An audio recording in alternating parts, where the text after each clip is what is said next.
Good afternoon, everyone, and welcome to day 5 of SciFest 2024 for National Science Week. It's wonderful to see so many familiar names and hearing where you're all coming from. So we've got Townsville, Central Queensland. We've got our Peninsula International School in Malaysia joining us again, Billabong High School, people coming from Melbourne, Victoria, Warner Vale Public School, Bundaberg,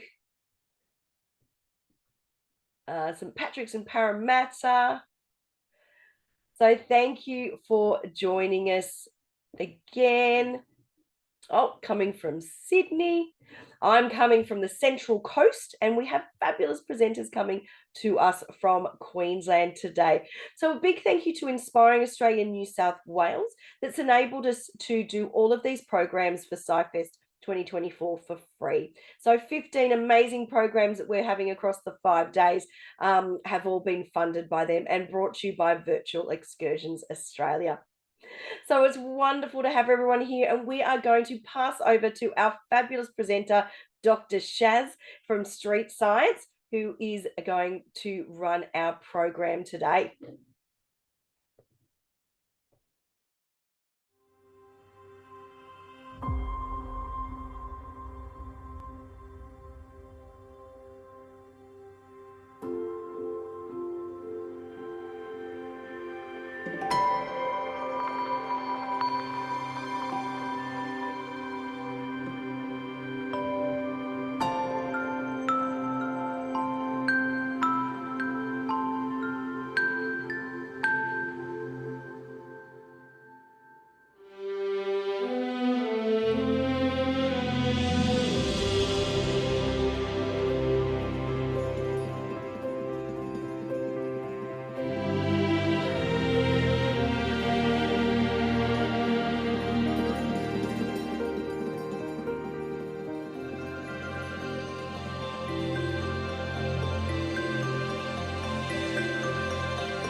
Hi everyone. Hi.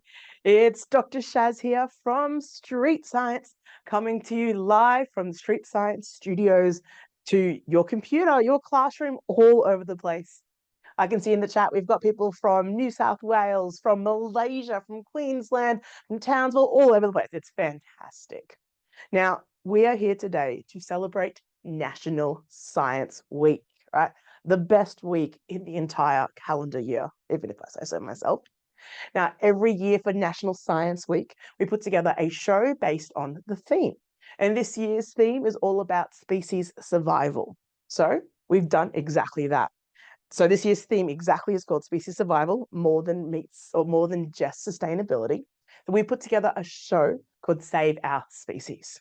Now, throughout this show, we will have a chance for a real quick Q&A session at the very end. So if you've got a question throughout the session, don't stress, pop it in the chat, wherever it is on your screen, and we will try to get to it at the end. Keep the chat PG rated, of course, otherwise we will have to disable it and we won't be able to do any of those questions. Now, we're talking species, right? Let's talk about that. By definition, a species is a group of things, or living things, that share similar features and can reproduce. That means they can make babies. Some examples of species include the coconut palm, the common sunflower, Asian elephant, fantail goldfish. These are all animal species. In order for a species to live a long and happy existence, they actually rely on survivals of other species. For example, the dingo, like you can see right here. The dingo feeds on the musky rat kangaroo over here. If for some reason the musky rat kangaroo just simply disappeared, the dingo might not have enough food to survive. Now, the musky rat kangaroo, it feeds on Hercules. So if something was to happen to the Hercules moth and it didn't survive anymore, well, then the musky rat kangaroo couldn't survive and the dingo couldn't survive either. Now, if this sounds familiar, it's probably because you've heard of this before. Sometimes we refer to this as the food web, or the uh, food pyramid. It's actually technically called a trophic pyramid. It's about how much energy there is in a system. At the bottom, you've got your producers. They have the least amount of energy. Above that, you've got your primary consumers. They eat the producers. Above that, you've got your secondary and tertiary consumers. And at the very, very top, you've got your apex predator. Now, apex predator, right, has the most amount of energy. While, like I said before, the producers have the least amount of energy. But they all depend on each other. So that makes me think, what's going to happen if we were to knock one of these species out, right? Let's see. Is one of these possibly less important than another one? Let's try and remove one of the producers at the bottom. They've got the least energy, right? They've got to be the least important. Let's see. What have we got? We've got, let's go with the pretty purple flower there. Let's try and knock them out with a bit of science punch. Ready? Ready? Gonna give it a knock in. 3, 2, 1. Oh! Oh no, oh no, oh no! Suddenly the whole thing just cascaded down and, well, destroyed. Now, this is called a trophic cascade, right? It's what unfortunately happens when we lose one of those species. It's important that all of them survive to give each other food and to survive going through. Now, let's move on. Today, we've got an amazing show. Oh, I think we might have just lost our visuals. A little bit, bear with us for a moment while we just make sure everyone can actually hear and see us. I can see you. I'm just checking with everyone else whether Can they you can all see hear you and as see well. us? Yep, we're going to keep going. Excellent. All right. I'm just going to move this out of the way because we're going to keep going with our experiments. Now, today's show looks at 3 different questions. How have species survived so far? How does our survival aid their survival? And how can we help them survive further? To start off with, let's talk about how species survived so far. In order to survive, species need to adapt to their ecosystem. Now, ecosystem sounds like a really big word. It's really not.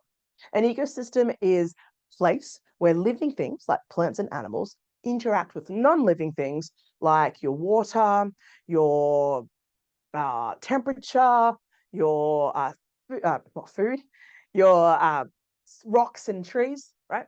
Those are all things here. Now, in order to adapt to those ecosystems, well, people need to adapt. One of the most adapting animals you have is the amazing crow. In fact, scientists have studied for years how great these crows are at adapting to different environments. One of the more famous experiments involves a tube similar to this one here and some colorful materials here. Now, crows' favorite food, they're things like bugs and seeds, things that generally need to be picked up and smashed open, right? Just like my little character here. Scientists got these little food pieces and they placed them into a tube just like I have here with a bit of water, making it float up. Now, the crow tried to get to it using its amazing beak, but it simply wasn't able to do so. So scientists then gave the crow a whole heap of materials, some bark that they might have found in their environment, some sticks, and colorful pieces or colorful tubes of water. Now, the crows were so intelligent, they were able to work out that they needed to pick up the tubes, place them into the water, which increased the amount of material in the tube, raising the level of that water until eventually it got high enough that the crow was able to get in there and eat its little snack. Let's see if I can do it. Crow, come on, can you get your snack today? There it is. Yay, done it. How amazing, right? In fact, crows are so smart. They've been documented getting their little pieces of food throwing them on busy highways. Then cars will go over them. So these are seeds, nuts, and like shells, right? As the cars go over them, it breaks open the shell, makes the crow much easier to get that food inside.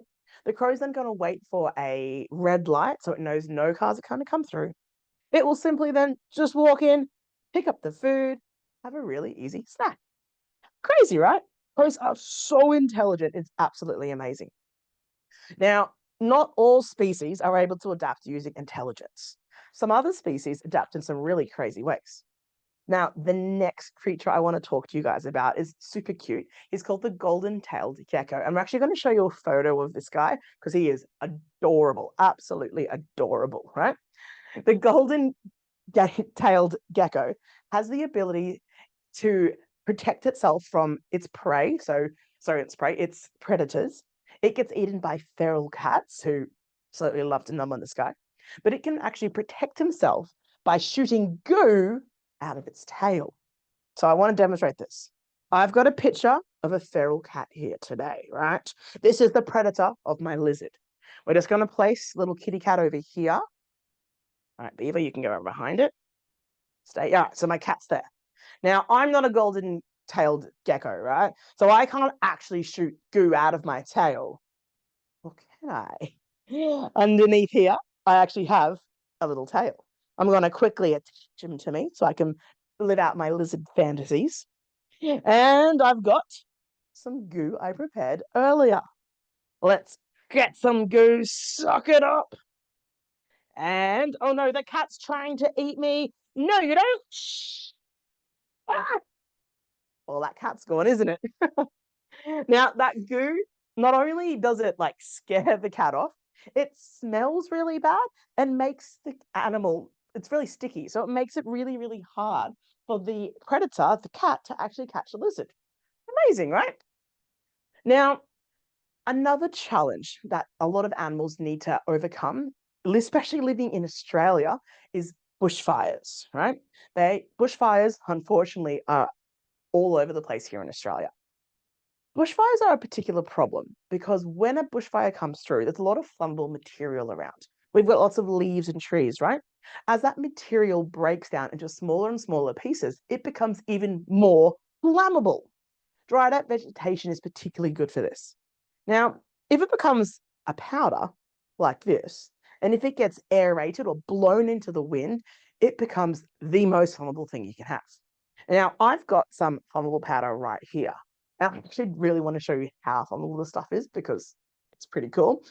To do that, though, it is going to get very messy in here if we stayed here. The studio is a little bit too small for this. So let's pop a video on and let's have a look at how cool this is out in the warehouse. Let's do this.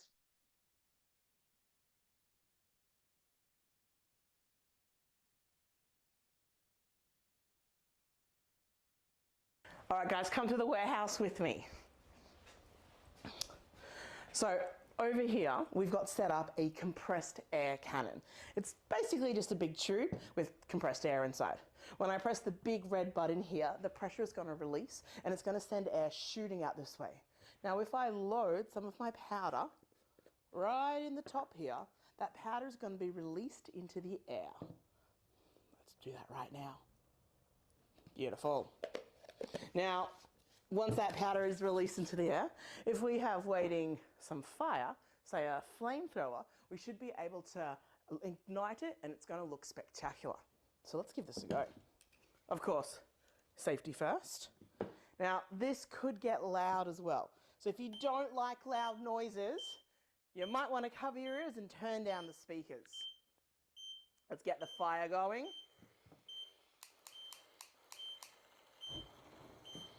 Awesome. All right, guys. In 5, 4, 3, 2, 1. Oh, wow.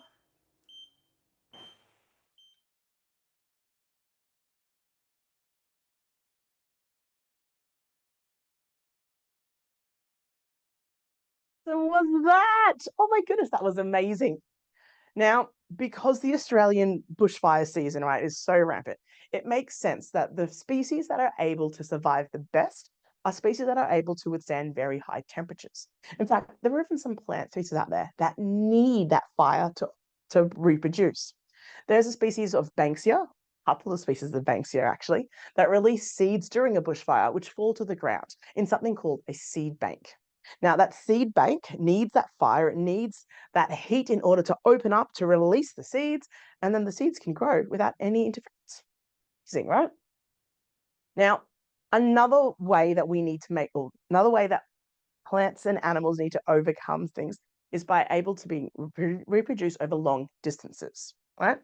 Now, to do this, there's a special plant called the rosewood tree, which actually is an invasive species. It's so good at reproducing over long distances because of its shape of its seeds. Now, its seed shape is heavier at the bottom, and it's got a bit of a wing at the top. You might have seen them around, right?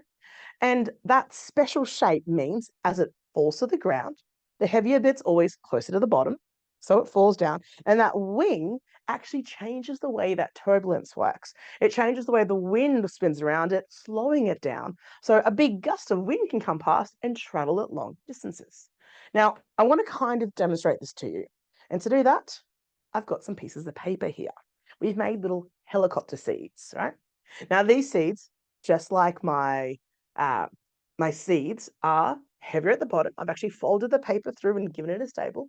So it's definitely heavier at the bottom, and it has these beautiful blades. Now, if I throw these, you should see they start to spin around like a beautiful helicopter. I've got a couple, let's throw them around. Beautiful, beautiful, beautiful, right? Now, these look absolutely spectacular in real life. I don't know if you guys can see them through the cameras. It's okay if you can't though, because there is actually a template that you guys can get. You should have been emailed it. If not, talk to your teachers. You should be able to get the template for these things. You can make them all prettyful and colorful and throw them around, and you can see just how that amazing tree can actually germinate. Pretty cool. Now, bioinspiration is a term that I wanted to quickly just bring up.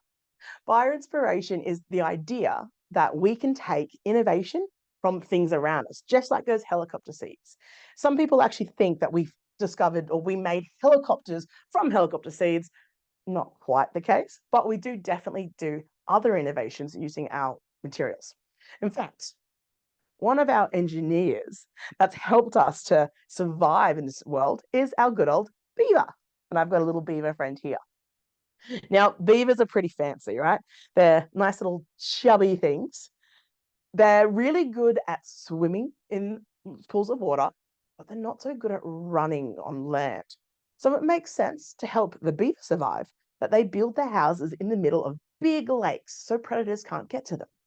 The thing is, there's not always such a big lake around. So beavers have worked out how to make a big lake themselves. They just need to find a creek, a river, or a stream, and they build a blockage or a dam so the water can build up and flood the area so the beaver can build its house on the lake. Now, beavers, right? They're so good at this that we take inspiration from them, and we've worked out as humans how to make dams and reservoirs for our own water. So I thought to demonstrate this to you, I want to show you how a beaver dam works. Now, little beaver, you're going to stay over here.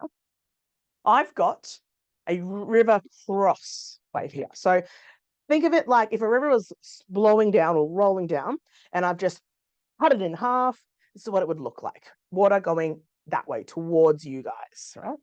Now I'm just going to make him a little bit higher, just so you can actually see what I'm doing. All right. If my river is regular like this, no dam, no blockages, right? The beaver's not going to be able to grow his home or build his home here because there's no dam to build up. Let's see how that looks though.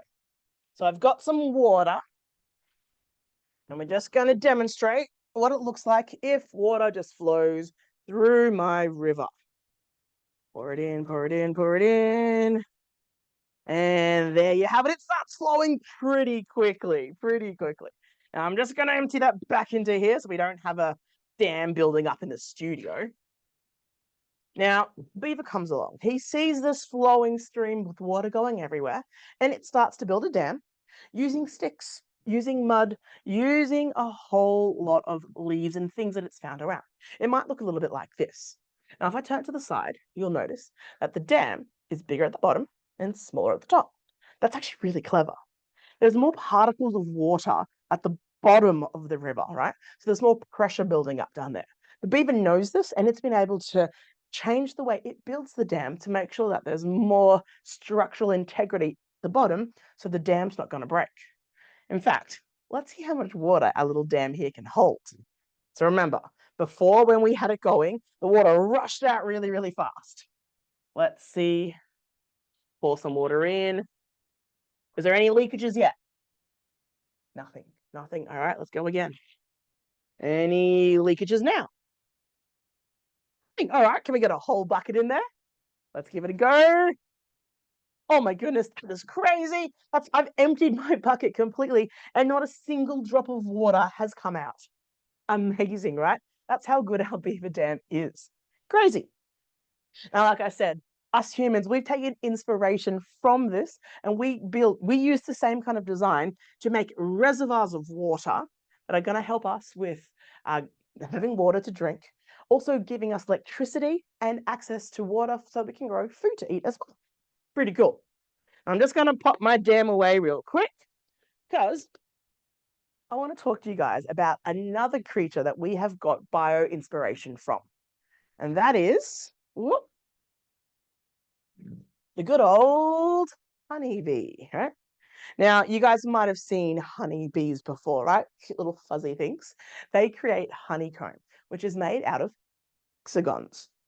Now, those hexagons are used to as a nursery for little honeybees. They also use them to store honey. And hexagons in particular, pretty nifty things. They're one of the strongest and most flexible and efficient shapes out there. And I want to demonstrate this. To do this, I've got two tubes. Right? One of these tubes is made into the shape of a triangle. One of these tubes is made into the shape of a hexagon, right? Now, I've used the same amount of material for both of these tubes. It's just the shape that has changed. I want to see which of these tubes has more volume. So which one would hold more honey if a bee was to use it?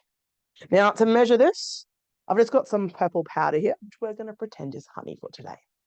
Now, let's see, which one do I think is going to work? Let's go with the triangle first. I'm going to pop it up. So if I pop my triangle in, I'm just going to, let's use a funnel. Seems like a good idea. I'm just going to slowly fill up my funnel with a bit of honey. All right, let's see. We're about a quarter of the way through. We can see it filling up from the bottom. About halfway through now. And that's all the crystals I've got there. And yep, that's pretty full, almost full right up to the top. Let's see how much the hexagon can hold now. So we've got the same amount of my little purple honey now. And we're just going to place it into hexagon shape. Pop it in, fill it up. So again, these little tubes have been made from the exact same amount of material. The only difference there is the shape. And there. Hang on. I've completely finished all of my honey and I'm only about 75%, 85% of the way up. My triangle tube went all the way to the top. So you can see really clearly there is way more volume inside this hexagon shape. See, right? Now, we've actually been able to use this knowledge to our advantage. Hexagons are so cool. We've been using them in city planning. We use them in satellite imagery. We also use them in computer graphics, in art and design, and even in the James Webb Telescope. Bees have also aided our survival in many other ways, not just by inspiring our engineering. Bees are vital to human survival because of their role as a pollinator. In Australia, bee pollination is on average responsible for 1 in every 3 bites of food you eat. Crazy, right? Now, another native Australian animal that helps our survival is the good old frog. And you might be able to see a frog hiding behind me. Let's go meet him today. Oh, here we are. Now, there are some Australian native frogs that have been able to help tell us if there are toxins in our environment around us. So frogs are kind of special. They don't breathe the same way as we do. They can actually breathe using their skin, right? So they can take in oxygen and other nutrients through the skin into their bodies. So because of that, they're able to tell very quickly if there is something wrong with the environment, if there's a toxin around. In fact, it's even quicker than a lot of scientists can test. Ecologists, that's a special kind of scientist that looks at the environment and the environment that people live in, can often tell that there are toxins in an ecosystem just by using frogs. And I want to show you this. So I've got my little frog. Let's call him Freddy the Frog today. Hi, Freddy. I'm going to introduce a toxin into the water. Now I've got a toxin right here. It doesn't look like much, right? It looks just like water. And if I introduce my toxin to some water, well, you can't even tell it's there. It's the exact same as before, right? Well, let's see what happens when I introduce my toxin into cute little Freddy here. He's got a nice green, healthy belly right now. We'll pour some toxin in and, oh no, oh no. See a change there? Good old Freddy, he's gone red. Can't be very happy there. Can't be very happy there at all. Oh no. I feel kind of bad that I've injured Freddy here. And I think we should try and make him feel better. Now, because I introduced the toxin, I actually know that my toxin was an acid, so it's a bit acidic. So to try to neutralize him, I've got some bicarbonate soda here. And hopefully that's going to make Freddy feel a lot better. Let's pop that in. Bloop, bloop, bloop. Oh, is it working? Oh no, oh no. I don't know if you guys can see it, but it's all bubbling and going all over the place. Oh no, I think I've definitely made it way worse. In fact, this is kind of what happens in real life. It's really, really hard to remove a toxin from an ecosystem once it's actually in there. In fact, the best way to keep our ecosystems nice and healthy is to make sure toxins and pollutants don't get there in the first place. It not only keeps our frogs happy, but it keeps us happy too. Now, in some of our ecosystems, a lot of damage has already been done. And probably one of the worst ones is our marine ecosystem. And that's because of something called microplastics. You might have heard of microplastics before. Essentially, us humans, we use plastic for nearly everything we do. And a lot of plastic ends up in our waterways. Now, as it's in our waterways, it's breaking down into smaller and smaller pieces that we can barely see them. But those pieces are having some pretty nasty effects on our wildlife. And I just want to demonstrate this to you right now. Now, for this, I've got a tub here. You might be able to see floating on top of that tub, there is a whole lot of plastic, and it looks white, right? Now, this is a special kind of plastic that will actually change color when it's exposed to UV radiation. And over here, I've got a UV light. Now, if I just set it all up, slowly, you'll see a little bit of a color change as those little pieces of plastic start to react to the presence of that UV. Now, the point of all this is just to make it a little bit easier for us to see, right? So let's have a look. I might just bring it a bit more closer for you. There you are. You'll slowly start to see it. Now, it's pretty easy for us to see this plastic right now, right? So it should theoretically be easy for us to remove it. How are we going to do that? I know. We can use a filter. A filter is a system that we can use that just kind of, well, filters materials, takes solid particles out of liquids and gases. So I've got a colander here, which is a really basic filter. If I just place my colander on top of my beaker here, and I'm going to start pouring my beaker full of plastic and water through the colander, we should hopefully be able to filter the whole lot of that out. Yes, it's totally working. The water, the liquid is going through, but the plastics is coming out. Perfect. Now, let's just check though to see how well we did with that filtering. I'm going to remove the chunky stuff that we know we filtered out. And let's have a look. Can you see any pieces of plastic still in there? I'll give it a bit of a stir for us. Can you see them? Stir it that way. There we are. Now, as the UV light picks it up, it should start to reflect off a little bit. And I don't know from where if you are, if you guys can see them, but I can see there are tiny little pieces of plastic still in that water. And in fact, this happens all the time. No filter is 100% perfect at removing all of these microplastics. And unfortunately, these pieces of plastic are getting caught up through our food web as producers consume the material. It goes further and further up, and it's being found in all different kinds of species. In fact, these pieces are becoming so small that they've been able to find pieces of microplastic in human blood. Crazy, right? Now, not only are microplastics polluting our environment, but oil spills can have a huge impact as well. When large ships crash in the ocean, they release a large amount of oil into the water, and this can be harmful to lots of marine species. And has the potential to wipe out whole ecosystems. So naturally, scientists are always trying to come up with new ways to counteract the effects of oil. And I want to show you one of those ways right now. Now, to understand how this next thing works, I want to teach you a new word. This word is adsorb, right? Now, it sounds a lot like absorb, but it's not. It's adsorb. Adsorb means to adhere or to stick to something, while absorb means to suck it up, right? A little bit different. Now, I've got a beaker of water here. That's going to pretend to be my ocean for today. And I've got some oil. Now, I'm using this particular oil just because it's colored, so it's easy for us to see. And I'll pour some in. Now, oil and water don't mix, so you should be able to see that it floats up to the top.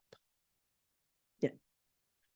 Now, it's really, I don't know if you've ever actually mixed oil and water together. It's really, really hard to separate them without that oil going everywhere. If I tried to remove it now with my spoon, in fact, I don't ever want to do it because my spoon will get really sticky. So, help us filter that oil out. We're going to add this powder. Now, this is an adsorbing powder. I can sprinkle it in. It's going to bind to or adhere to all of that oil and turn it into a bit of a squishy solid. And once it turns into a squishy solid, it's much easier for us to filter it out. And if this was to happen in the ocean, it'd be much easier for us to remove all of that oil from any oil spills, just a regular filter, really. Just going to mix that around a little bit. I can see it starting to work already. In fact, there we are. My finger is completely dry as I posh it in there. And if I just start scooping, there we are. I am able to get almost all of this oil out with very little work at all. Pretty cool, right? There we are. Beautiful. Now, one other way that our marine systems are actually getting affected isn't just by oil spills. It isn't just by microplastics. Unfortunately, us humans, we're polluting them using a lot of global warming, right? Now, due to human activity, the planet is getting warmer. And as it gets warmer and warmer and warmer, our coral reef is getting bleached. And I actually want to show you a photo of this because it's really, really interesting to see. Essentially, coral bleaching happens when the temperatures of the water rise so much that it kills off the little coral particles or the little pupae that live inside the coral. Now, the coral isn't dead, it's just not thriving as much as it can, right? So we need to try and reduce the temperature of that water so that we can actually get the coral to survive again. You might have seen pictures of coral bleaching, where on one side the coral is nice and healthy and happy and sunny, and on the other side, well, you've got dark and white coral, just not happy at all. Now, there are lots of ways that we can try and address coral bleaching. One of the ways that we do this is by creating beautiful clouds, right? Now, clouds essentially can reflect UV rays. And by doing that, they actually shade the reef, kind of like popping a hat on the reef. Now, I don't know if you should definitely look this bit up. In order to make clouds over the reef, scientists literally get onto boats and they shoot water cannons through the oceans over them, making more of that water evaporate into the environment, causing a big cloud to go. Now, I want to show you how to make a cloud, right? To do that, I'm going to quickly clear some space. So I'm going to bring out some dangerous chemicals. I've got a tube here. I've got a special couple of materials. And because this is a little bit dangerous, we're going to grab some gloves and some safety glasses as well. Here we are. Now, to get my cloud forming today, we're going to start with a chemical called hydrogen peroxide, H2O2. I've hidden it underneath this alfoil because this stuff is actually so reactive, it reacts to the presence of UV light, which I've got around the corner from my lamp. So there we are, let's pop it in. Now, right now, nothing's happening. We don't have a cloud just yet. But if I add some of this, we should be able to get a reaction forming, which is going to make a beautiful cloud. All right, let's give it a go. I'm just going to put my glove back on. All right, let's give it a countdown. In 5, 4, 3, 2, 1. Pop it in and... Wow. How beautiful is that? So we have a beautiful cloud forming right in front of our eyes. Now, this obviously isn't exactly how scientists do it in the ocean. You get the same effect. That water is vaporizing in the air, making a cloud to shade our reef. Sing. Now, junior scientists, it is almost time for us to finish off the show for today. I hope you guys have been having a great time. I hope you guys have learned something. But, this is a street science show, isn't it? So I think it's only fair that we go out in true street science fashion. We need to go out with a bit of a bang. And today, I want to go out with a bang in, let's do a little bit of fire to finish off, shall we? Yeah. Now, you may remember from earlier, I used that flammable powder out in the warehouse because it was just too dangerous for us to do here. I've actually got some of that flammable powder right here. And this time, I want to do it again. I want to make a nice big fireball with it. But instead of using the air cannon to shoot the powder out to aerate it, this time I'm going to use something a little bit easier to control. I'm actually going to use my breath. All right? Now, if I get a fancy apparatus here, just like this, if I place some of my powder inside the funnel here and I just blow, some of that powder will get pushed up into the air. It will start to aerate and I'll be able to set it on fire with a simple lighter. So should we give it a go? Yes, of course we should. Of course we should. Now, junior scientists, I hope you guys have been having a great time. This, unfortunately, is going to be almost the end of my show. If you have any final questions you want me to answer, quickly pop them into the chat. Now we'll go through in a moment and have a look at those. Let's just load up this. All right, so we need a countdown from everyone. And I need this countdown loud enough that I can hear it all the way in my studio from Brisbane, from wherever you are all over the world. In 5, 4, 3. Wow! Wow! Did you guys see that? That was crazy! A beautiful green fireball coming out of amazing funnel. Amazing, amazing. Now, junior scientists, this is unfortunately the end of our science show for us today. I hope I have inspired you guys to look at species a little bit different, and hopefully we can all together learn how we can save our species. Now, let's have a look at some questions, shall we? Put that to the side. So I'm going to quickly wipe down my table because I've got chemicals all over it these days. There we are. Give it a bit of a wipe. What have we got? What happens if an animal is injured in a bushfire? Great question. There are lots of organizations that will actually go along and try and help a lot of animals to recover and recuperate. Because just like you and me, if we get sick, we need to go somewhere to help out. Unfortunately, though, not all the animals will survive. All of them, though, that have adapted to live in that kind of environment will understand and be able to recognize when a bushfire is about to happen, and they'll get out of there pretty fast. So most of them will be able to survive it. Let's have a quick scroll through. How big is a microplastic? Ooh. Well, pretty small. It's small enough to get into your blood, right? So as the years go on, every time a wave of water particle hits the plastic, they're getting smaller and smaller and smaller and smaller. And they are microscopic, right? They are so small, we can't really see them, but the effects are pretty bad. Just imagine if your blood was full of plastic, right? What's my favorite animal? Ooh, good question. Great question. I think I'm gonna have to bring it back. I think my favorite animal is probably a hippo. I absolutely love hippopotamuses. But my favorite actual animal is my dog Jasper because he is adorable. Absolutely adorable. How do you collect microplastics? A lot of questions about microplastics today. Um, Filters mostly. There are lots of, if you Google this, right, there's lots of different technologies out there to try and remove microplastics from the oceans. There are some as simple as a little funnel almost with a little plastic floating bit on top where the water filters through.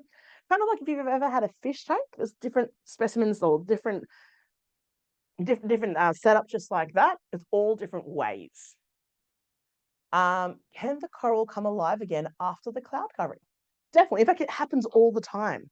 If you can decrease the temperature of the water, little coral, not insects, the little coral animals actually feel a lot happier and they can actually come back to life and thrive, absolutely thrive. How long does it take for a beaver to build a dam? Ooh, good question. I actually don't know the answer to that. Sometimes in scientists, you just don't know. That would be a great question, though, to research. You can use the internet, you can use some books, have a look, and let us know. Actually, pretty interested to know. Have you ever lit up your lab?